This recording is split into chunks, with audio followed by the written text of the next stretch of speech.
Avertissement. Le tournage de propulsion se fait avec des pilotes professionnels en circuit fermé.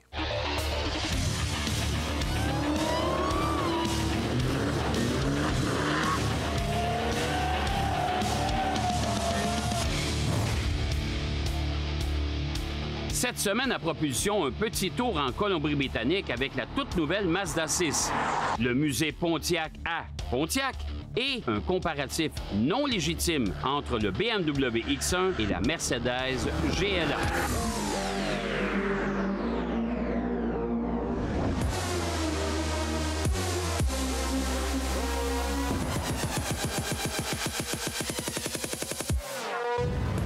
Propulsion, on se fait un devoir de vous présenter des voitures quasi identiques pour avoir des comparaisons sur piste égales avec des puissances qui se ressemblent. Puis c'est le cas aujourd'hui. Ah, t'as presque l'air convaincu, Carl. Je t'entends comme ça, t'as presque l'air convaincu.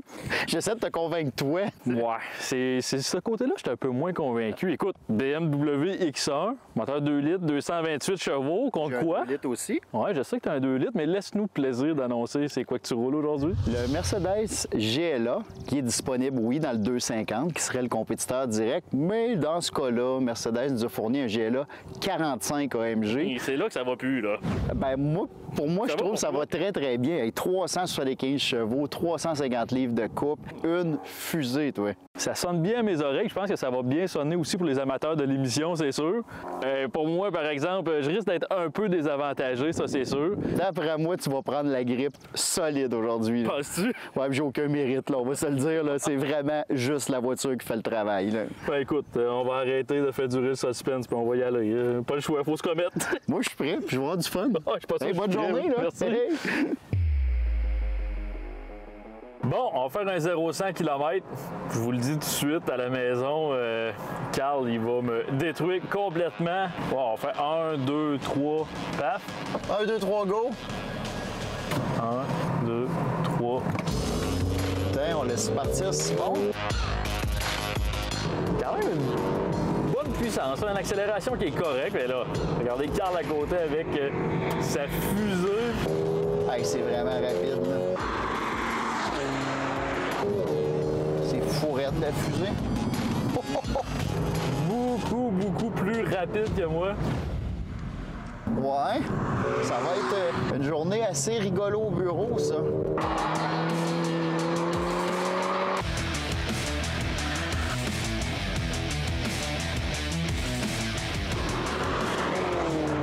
GLA 45 AMG, une transmission 7 rapports, double embrayage. Les changements de vitesse sont extraordinairement rapides. Eh, monsieur, c'est vite. J'ai vraiment pas l'impression d'être dans un petit SUV, là. Quand même un super bon comportement routier. Le véhicule qui présente un petit peu de roulis en virage, mais rien de dramatique de ce côté-là. J'aime aussi la répartition de la transmission, l'étalement des vitesses. Une transmission automatique à 8 rapports quand même. Les pneus, on est en 235 de large à l'avant. Et ça s'accroche assez fermement. Sortie de virage, la puissance arrive tout de suite. C'est précis. Mais c'est ici que j'ai une petite inquiétude. Je commence mon freinage, il faut que je pèse très fort sur la pédale de frein. Et le X1 quand même qui me surprend, ça reste un VUS, mais je pourrais vous dire que ça se conduit presque comme une voiture. On sent que c'est un véhicule qui a un certain poids, mais une fois qu'on a appris à travailler avec ce poids-là sur la piste, c'est un véhicule qui se comporte très bien. Là. Puis on va se le dire, c'est pas fait pour faire ce qu'on fait aujourd'hui, mais pas du tout. Là.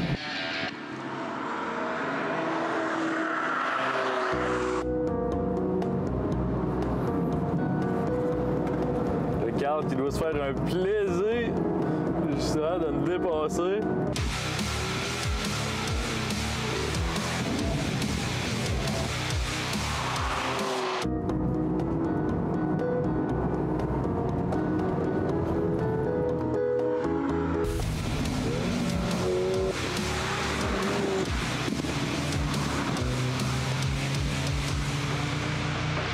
quelle transmission! Oh!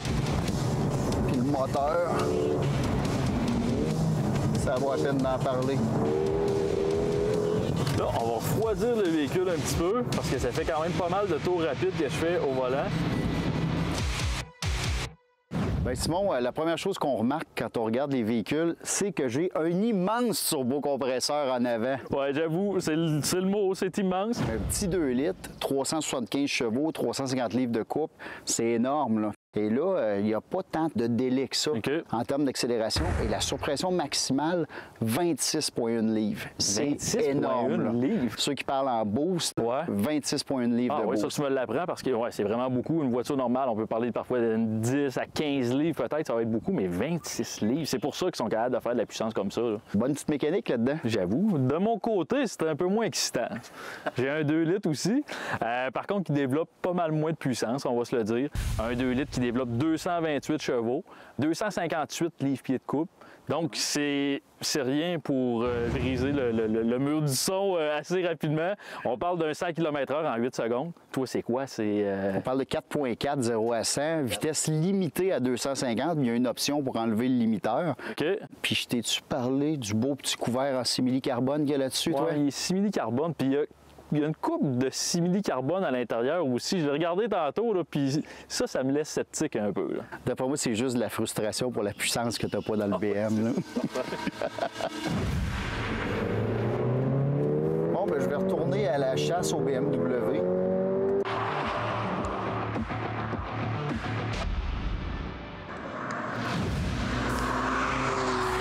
Je suis capable de placer l'auto, faire pivoter l'arrière comme je veux. Avoir le devant ultra précis. Est-ce que c'est vite? Toutes les fois, on n'est pas loin de 190 ici à l'autodrome Saint-Eustache. Il n'y a pas tant de voitures que ça là, sur le marché qui nous permettent de faire ça.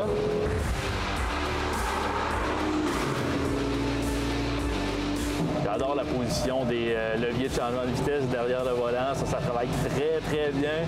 Le volant qui se prend bien en main aussi. Ça reste un véhicule qui coûte un peu plus de 50 000 $, bien sûr. Par contre, on a quand même un très, très bon niveau d'équipement de ce côté-là. Le rapport, je vous dirais, prix, performance, équipement est quand même très bon. Puis là, j'ai Carl qui s'en vient me passer comme une fusée sur la ligne droite. Le look est vraiment sexy. C'est un véhicule de base, le GLA 250, qui va aller coûter 38 500. Si on veut aller chercher la version AMG comme ça, le GLA 45, c'est 52 300. Au niveau de l'intérieur, les sièges, je les aime bien dans la voiture. On a gardé quand même un côté confort qui est intéressant. Mais ce que j'aime pas, c'est l'espèce d'appliqué plastique là, qui fait tout le long du tableau de bord, avec une espèce de design là-dedans. Ça a l'air d'être en plastique assez bas de gamme. Et outre ça, j'ai toujours aimé le côté assez sobre des voitures allemandes. Et plus qu'on est sobre, plus que si on met des éléments de design qui sont bien faits, bien répartis, on arrive à un ensemble qui est esthétique, qui va traverser les époques. Un bon maintien latéral en virage aussi. Les sièges qui sont de bonne qualité, on va se le dire comme ça, des matériaux à l'intérieur aussi qui sont de bonne qualité. Ça reste un véhicule d'entrée de gamme, mais ça reste un véhicule haut de gamme aussi. Donc, on n'a fait aucun compromis de ce côté-là. Félicitations BMW.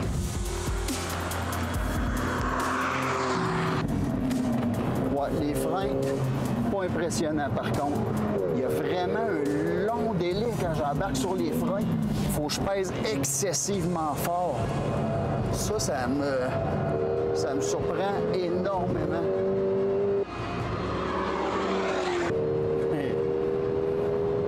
C'est dur de ne pas sourire sur l'accélération. Simon, tout d'abord, on va essayer de répandre du bonheur. Superbe journée, hein? Il fait très beau aujourd'hui. Quand même. J'ai pas eu une mauvaise journée, là. On s'entend pour dire que le véhicule que je conduisais n'est pas fait pour aller sur une piste nécessairement, mais on sent qu'on conduit un BMW, un véhicule qui est dynamique, un véhicule qui est quand même super solide. Au freinage, un véhicule qui est stable aussi, qui plonge pas nécessairement de l'avant, un peu de roulis, mais là, on s'entend, c'est un VUS, le centre de gravité est haut aussi. Fait qu'à un moment donné, c'est sûr que j'avais des attentes par rapport au véhicule. Les performances, c'est honnête, c'est correct. Fait que non, j'ai le sourire, je suis content. Dans mon cas, je vais dire que j'ai oublié rapidement que c'était un petit SUV que je conduisais. Ouais. J'avais l'impression d'être carrément dans une berline sportive. Extraordinaire à quel point c'est facile de placer l'auto, de vraiment pointer le nez dans la bonne Vous allez être direction. précis, je te suivais, là, puis ça a l'air vraiment, vraiment précis. Là. Précis, puis juste le bon dosage d'effort sur le volant. Donc, je pouvais encore conduire du bout des doigts, mais en même temps, je sentais une bonne résistance au moment opportun. Seule chose qui m'a non seulement un peu gâché le plaisir, mais presque traumatisé. J'avais vraiment l'impression que quand je sautais sur les freins, que les plaquettes glissaient sur les disques. Ah ouais, c'est spécial, ça, ouais. C'est un véhicule d'essai journaliste, peut-être qu'il a été abusé dans le passé et qu'on a irrité après déjà hypothéqué un peu, disons. Là. Mais pour le reste, tenue de route extraordinaire. Quel véhicule! Ah, la puissance, c'était une catapulte. Je voyais sortir du virage, ça avait l'air d'une fusée en avant de moi. Là. On va se reprendre une autre fois. J'espère avoir un véhicule un peu plus à la hauteur. Là, mais j'espère avoir des véhicules qui se comparent directement pour le futur, mais j'ai quand même eu bien du fun. Ah, ça, j'en doute pas. Le même créneau, mais pas les mêmes performances. Exactement. Simon, ça fait un plaisir. Yes. On met ça.